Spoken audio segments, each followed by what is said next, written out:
دوستو آج کے دور میں مسجد نبوی کو کون نہیں جانتا ہے۔ عرب کے شہر مدینہ میں موجود یہ مشہور مسجد اس وقت پوری دنیا کی دوسری سب سے بڑی مسجد مانی جاتی ہے۔ دوستو یہی وہ مسجد ہے کہ جس میں مسلمانوں کے آخری پیغمبر یعنی حضرت محمد صلی اللہ تعالی علیہ وسلم کی قبر بھی موجود ہے، اور یہی وجہ ہے کہ پوری دنیا کے مسلمان کعبے کے بعد اسی جگہ کو سب سے زیادہ پوتر یعنی سب سے زیادہ مقدس مانتے ہیں۔ دوستو بڑی اور پرانی ہونے کے ساتھ ساتھ خوبصورتی میں بھی اس مسجد کا کوئی جواب نہیں ہے۔ جو بھی انسان اس مسجد کو ایک بار دیکھ لیتا ہے وہ مانو دیکھتا ہی رہ جاتا ہے۔ لیکن دوستو آج کی اس ویڈیو میں ہم آپ کو مسلمانوں کی اس ایتہاسک اور خوبصورت مسجد کے بارے میں کچھ ایسی چیزیں بتائیں گے کہ جنہیں سن کر آپ لوگ ضرور حیران ہو جائیں گے اور یہ سوچنے پر مجبور ہو جائیں گے کہ اتنی مشہور مسجد کے بارے میں یہ باتیں بھلا ہم لوگ کیوں نہیں جانتے تھے۔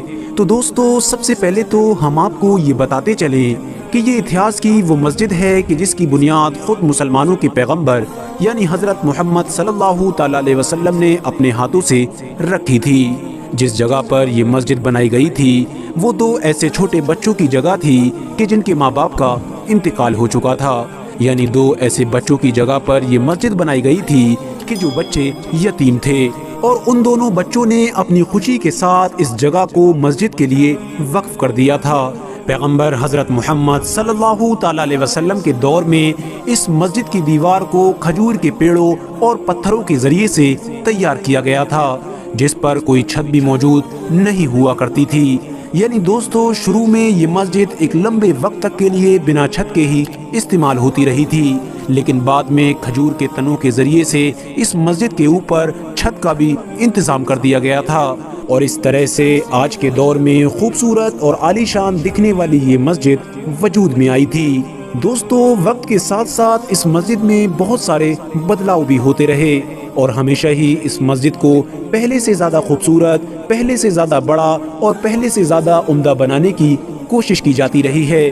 اس مسجد میں پہلا بدلاؤ تو پیغمبر حضرت محمد صلی اللہ تعالی علیہ وسلم کے دور میں ہی ہو گیا تھا، جبکہ بعد میں آنے والے مسلمانوں کے خلیفاؤں نے بھی اس مسجد کی تعمیر کروائی۔ خاص طور سے تیسرے خلیفہ یعنی حضرت عثمان غنی رضی اللہ تعالیٰ عنہ کے دور میں اس مسجد کے باہر ایک برآمدے کا بھی اضافہ کر دیا گیا تھا، اور حضرت عثمان غنی رضی اللہ تعالیٰ عنہ نے ہی اس مسجد میں پہلی بار رنگین پتھر کا استعمال کیا تھا۔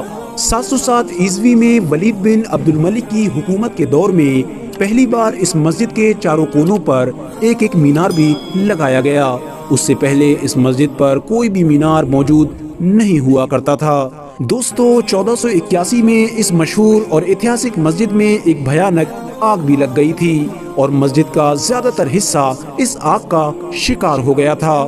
یہ آگ اتنی زیادہ خطرناک تھی کہ اس آگ کی وجہ سے مسجد کی بہت ساری دیواریں اور چھت بھی خراب ہو گئی تھی، جس کی وجہ سے اس دور میں اس مسجد کو نئے طریقے سے بنانا پڑا تھا۔ دوستو یہ وہ دور تھا کہ جب مدینہ شہر مصری حکومت کے کنٹرول میں آیا کرتا تھا۔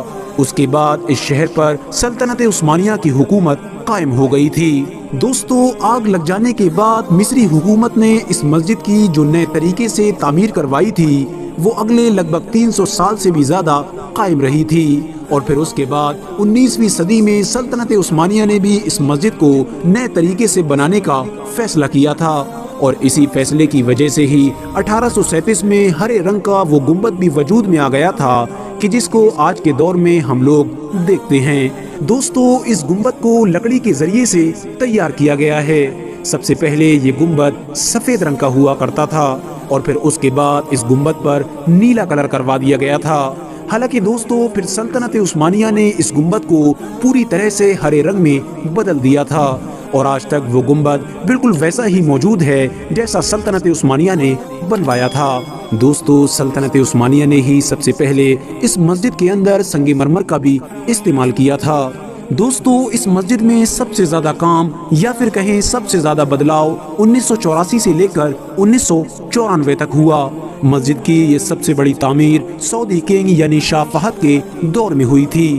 دوستو اس ایتہاسک اور مشہور مسجد میں بجلی کا پہلا بلب بھی آج سے صرف 125 سال پہلے یعنی سلطنت عثمانیہ کے دور میں ہی جلا تھا۔